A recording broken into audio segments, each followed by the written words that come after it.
नमस्कार। स्वागत है आप सभी का आपके YouTube channel Yogesh Tomar maths पर।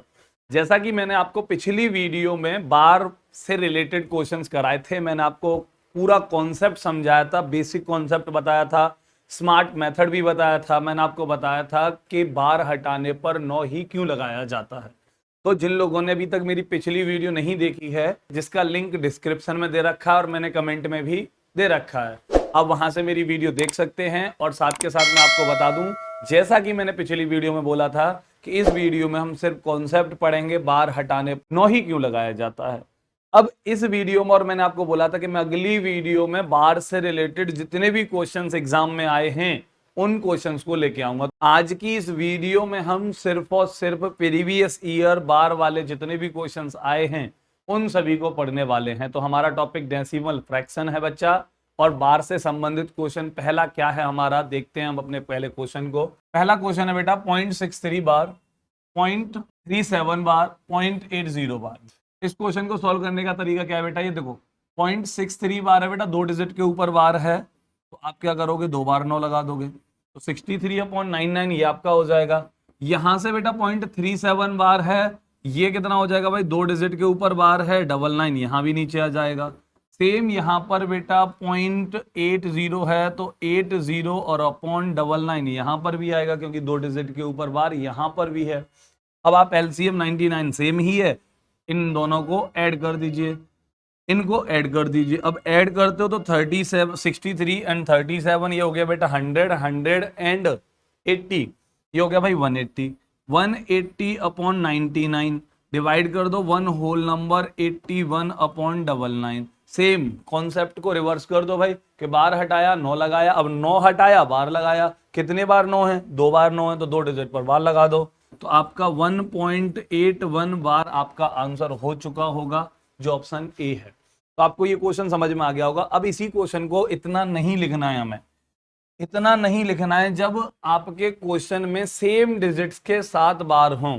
अगर 2 अंकों पर बार है, दूसरे नंबर में भी 2 अंकों पर बार है, तीसरे नंबर पर भी 2 अंकों में बार है, तो हमें पता है कि अपॉन में 99 आएगा, अपॉन में 99 आएगा, अपॉन में 99 आएगा। अब तीनों जगहों पर 99 आएगा, एलसीएम सेम रहेगा। एडिशन है तो ऐड कर दो, सब्ट्रैक्शन है तो सब्ट्रैक्ट कर दो भाई।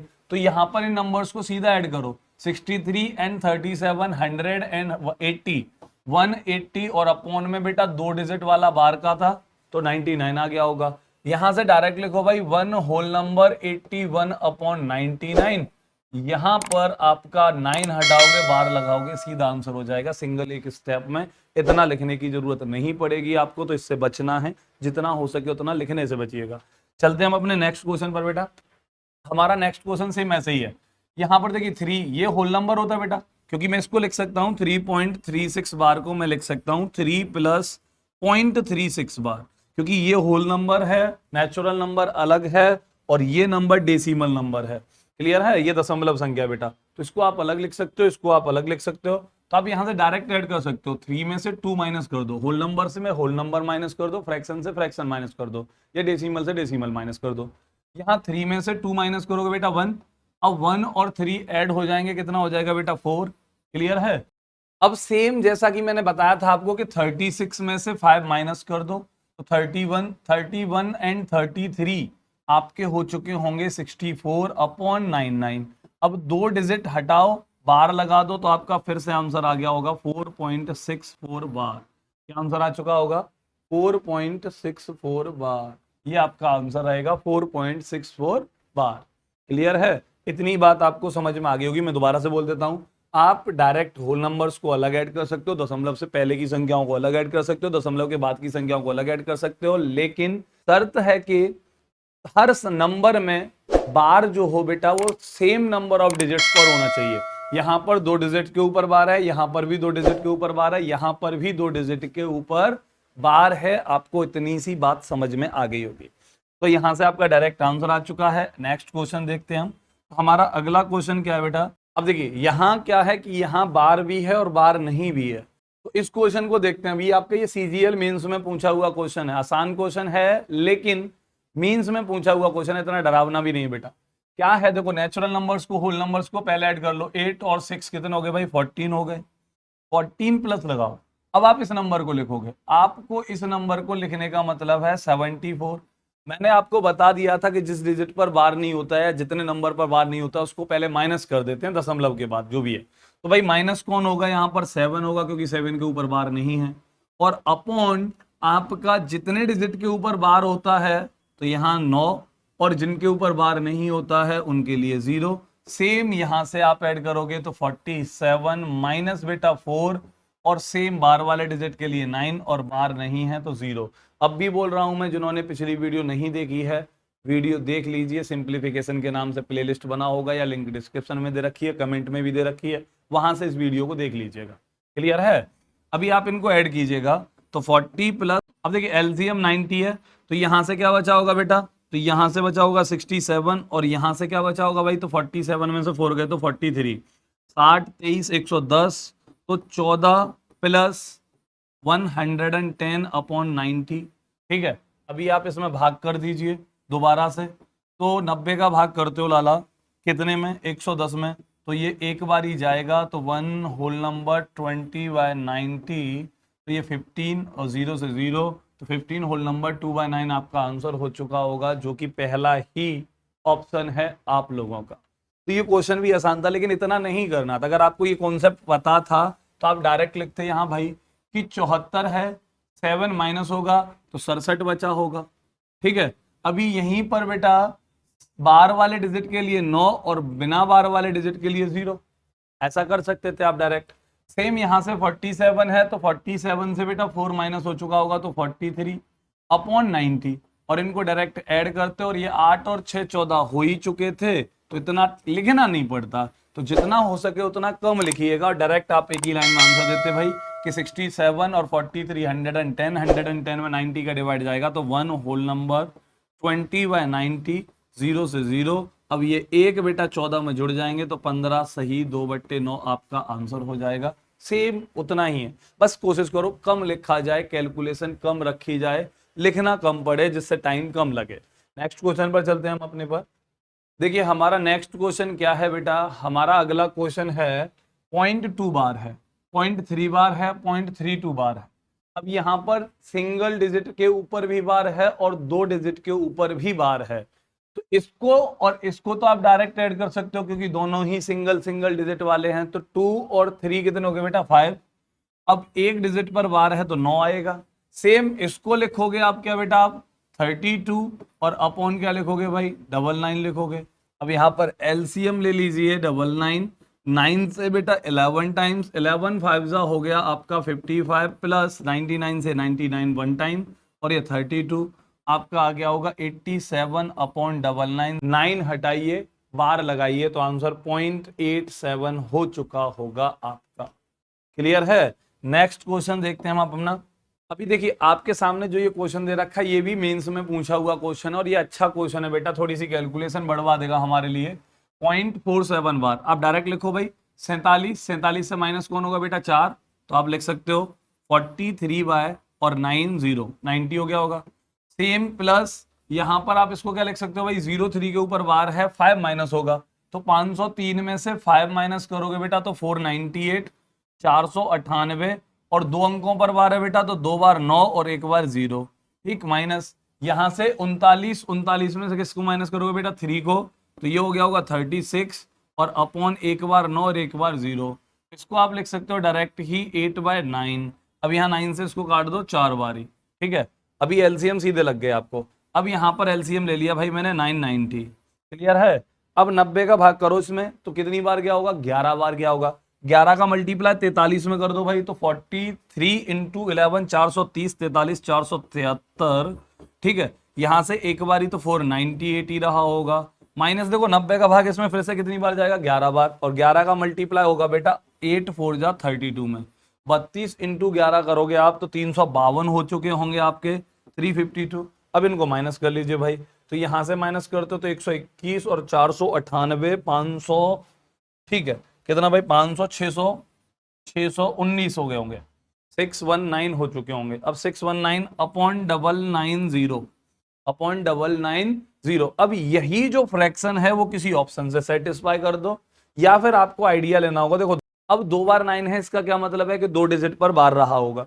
एक बार 0 है, इसका मतलब है 1 डिजिट पर बार नहीं भी रहा होगा। यहां पहला डिजिट कौन आएगा बेटा, 6 है, तो 6 पे बार नहीं रहा होगा, तो नहीं रहा होगा। लेकिन कब नहीं रहा होगा, क्योंकि आप पहले क्या कर रहे हो, नॉर्मल फ्रैक्शन बनाने के लिए, सिंपल फ्रैक्शन बनाने के लिए क्या कर रहे हो आप, जिस डिजिट पर बार नहीं है उसको माइनस कर रहे हो। तो आपने 6 माइनस किया होगा, तभी तो 19 बचा होगा। तो 619 कब बचेगा, किस नंबर में से बचेगा, जब 6 माइनस किया जाए। तो भाई 625 में से 6 माइनस कर दो, 619 बचेगा। तो आपका आंसर तो बेटा ये हो ही गया है। लेकिन इसी को ऑप्शन से सेटिस्फाई कर सकते थे, तो 625 माइनस 6 बेटा, तो 619 अपॉन 2 डिजिट पर बार, तो 9। अब ये आपका आंसर हो चुका होगा, जो सेम है। तो फर्स्ट ऑप्शन बिल्कुल करेक्ट है। बाकी आप यहां पर 6 माइनस करके आया होगा, इसमें ऐड कर सकते हो, रिवर्स ऑर्डर में सॉल्व कर सकते हो। आपको ये क्वेश्चन भी समझ में आ गया होगा। अच्छा क्वेश्चन था, कैलकुलेशन थोड़ी ज्यादा थी, लेकिन आपकी कैलकुलेशन में स्पीड होगी तो बिल्कुल भी टाइम नहीं लगेगा। जैसा कि मल्टीप्लिकेशन करने में 473 352 सेकेंड्स लगती हैं, वही लगनी चाहिए बेटा। ठीक है, अभी हमारा अगला क्वेश्चन जो है आप लोगों के सामने है। तो हमारे सामने जो ये क्वेश्चन दिखाई दे रहा है, ये सीपीयू प्री का क्वेश्चन है, और इस क्वेश्चन को आप लोग मुझे कमेंट में लिख कर देंगे, क्योंकि मैं चाहता हूं कि आप इस क्वेश्चन को कमेंट कीजिएगा, जिससे मैं अगली एक वीडियो इसी क्वेश्चन पर ले आऊंगा। क्योंकि यहाँ पर बेटा 2 डिजिट पर बार है, यहाँ पर 3 डिजिट पर बार है, और बिना डिजिट के बार भी है। तो 2 सॉल्यूशन है इसके पास, आपके पास। नो, सिंपल फ्रैक्शन में बदलो, सिंपल फ्रैक्शन में बदलो, उसके बाद सॉल्व कर लो। पहला तरीका। दूसरा तरीका क्या है कि आप ये रिपीटेशन वाले नंबर्स को, रिक्यूरिंग नंबर्स को ओपन कर दो, इनको 3.7676767676 ऐसे कर लेना। सेम इसको भी 45764576 ऐसे करते जाना, और करने के बाद में जैसे ही डिजिट्स बराबर हो जाएं, उस केस में ऐड करते आना या सब्ट्रैक्ट करते आना, आपको आंसर मिल जाएगा।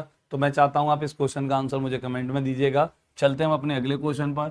और क्या कह रहा है हमारा अगला क्वेश्चन, देखो ये बहुत आसान है, ये P अपॉन Q फॉर्म में लिखना है। तो बेटा सिंपल सी बात है कि 478 रिपीट कर रहा है, तो इसके ऊपर बार लगा दो। अब बार लगाओगे तो सिंपल सा आप क्या लिख सकते हो, 478 अपॉन 999।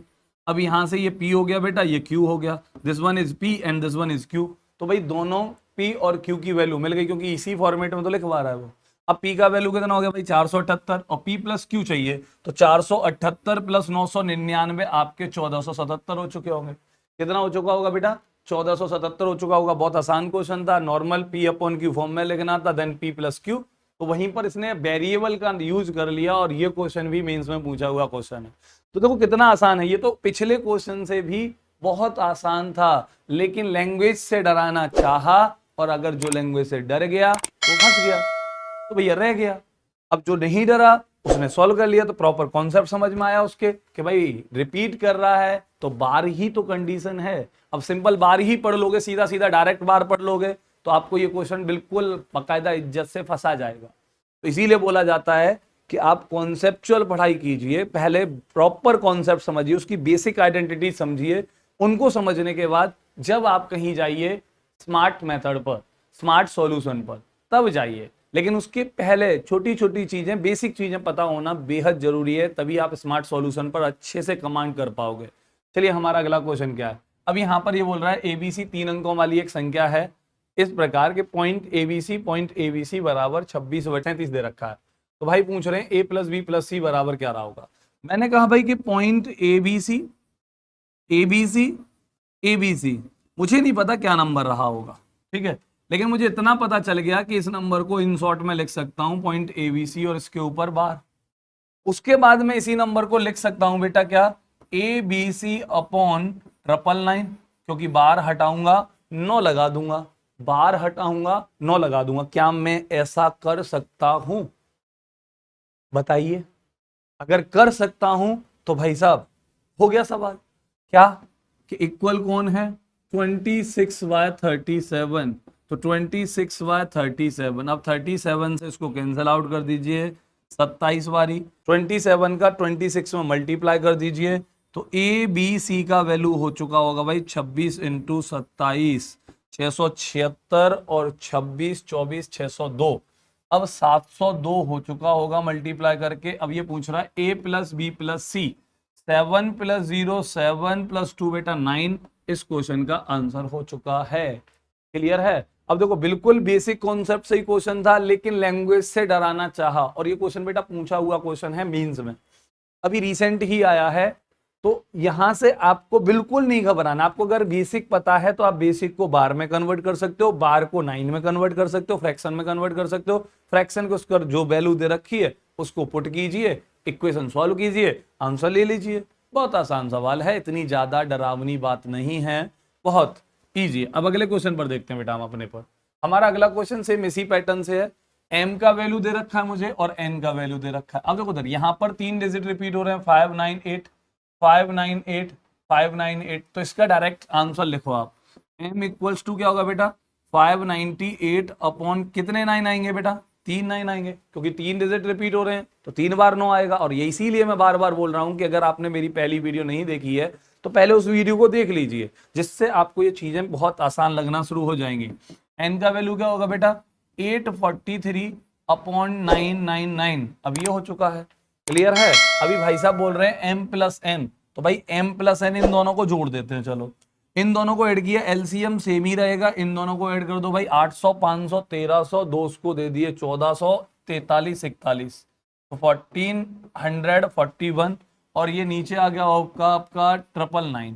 अब ये हो गया भाई m प्लस n का वैल्यू।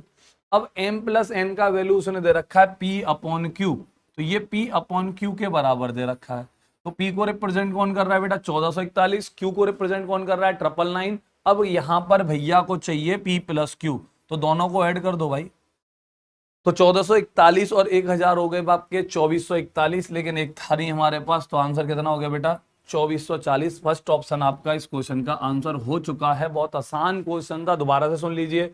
इसको नॉर्मल फ्रैक्शन बनाया, इसको भी सिंपल फ्रैक्शन बनाया। उसने बोला m प्लस n चाहिए मुझे, तो मैंने दोनों को ऐड कर दिया। ऐड करने के बाद ये आया, m प्लस n को उसने p अपॉन क्यू फॉर्म में दे रखा है, n p upon Q form में लिखा। p को रिप्रेजेंट कर रहा है 1441, q को रिप्रेजेंट कर रहा है 999, दोनों को ऐड कर दिया बिकॉज उसको p प्लस क्यू चाहिए।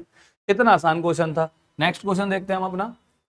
तो सेम क्वेश्चन है बेटा, इस नंबर को किस संख्या से गुणा किया जाए कि मान पूर्णांक हो जाए। अब यहाँ पर a, b और c ये तीनों ही इंटीजर है बेटा, ठीक है, ये तीनों ही इंटीजर हैं। और इंटीजर वाला कोई एक नंबर है जो रिपीट कर रहे हैं, डिजिट्स रिपीट कर रहे हैं। अब डिजिट्स रिपीट करते हुए एक नंबर बन गया, उस नंबर में पूछ रहा है किससे मल्टीप्लाई करूं मैं कि भाई जो टोटल जो वैल्यू निकल के आए वो एक इंटीजर बन जाए। तो आप इस क्वेश्चन का आंसर आप मुझे कमेंट में लिख कर देंगे। अगर आप इस क्वेश्चन का आंसर देते हैं तो मुझे समझ आ जाएगा कि आपने मेरी दोनों वीडियो प्रॉपर तरीके से सीख ली हैं और ये कॉन्सेप्ट आपका एकदम मक्खन की तरह क्लियर हो चुका है। ज्यादा से ज्यादा लोग कमेंट करें, और किसी भी टॉपिक पर आपको अगर वीडियो चाहिए, स्पेशल वीडियो चाहिए, किसी छोटे टॉपिक पर या किसी बड़े टॉपिक पर, पर्टिकुलर टॉपिक पर आपको वीडियो चाहिए, तो आप मुझे कमेंट में लिख सकते हैं। ज्यादा से ज्यादा लोग कमेंट कीजिएगा। अच्छी लगी है वीडियो तो अपने दोस्तों को शेयर भी कर दीजिएगा, और सब्सक्राइब तो करना आप भूल ही नहीं सकते, बेल आइकन को प्रेस जरूर कर दीजिएगा। मिलेंगे आपसे हम अपनी अगली वीडियो में ऐसे ही कुछ कॉन्सेप्ट्स के साथ। जय हिंद।